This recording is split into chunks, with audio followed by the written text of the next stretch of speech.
तर नमस्कार मित्रांनो, खूप जुनी आणि मस्त मजेदार गोष्ट सांगणार आहे मित्रांनो.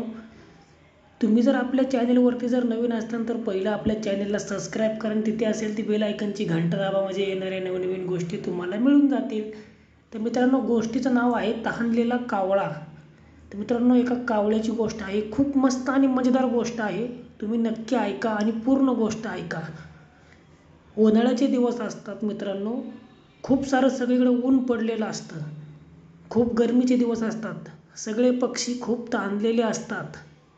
पाणी मिळवण्यासाठी त्यांची धडपड चालू असते. एक तहानलेला कावळा देखील पाण्याच्या शोधात वणवण भटकत असतो.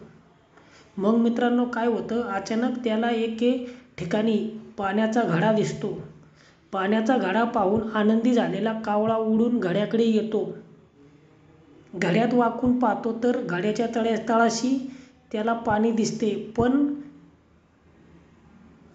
पिण्यासाठी तो चोच आत घालतो, पण त्याच्या चोचीला पाणी काही लागत नाही. मग मित्रांनो, काय होतं, तो बराच प्रयत्न करतो. नंतर त्याच्या डोक्यात प्रकाश पडतो. मग मित्रांनो, कावळ्याने एक युक्ती केली.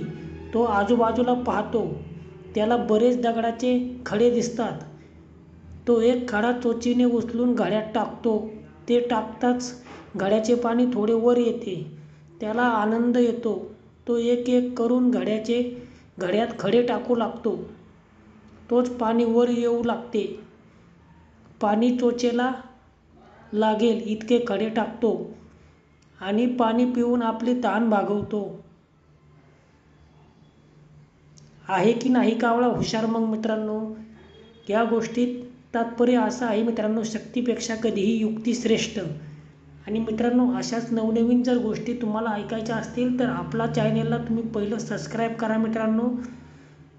खूप साऱ्या गोष्टी आपल्या चॅनलवरती पडलेल्या आहेत पहिल्या, तुम्ही नक्की पहा, नक्की ऐका. तुम्हाला खूप मस्त मजेदार गोष्टी ऐकायला मिळतील. सर्व मराठी गोष्टी मित्रांनो आपल्या चॅनलवरती ऐकायला मिळतील.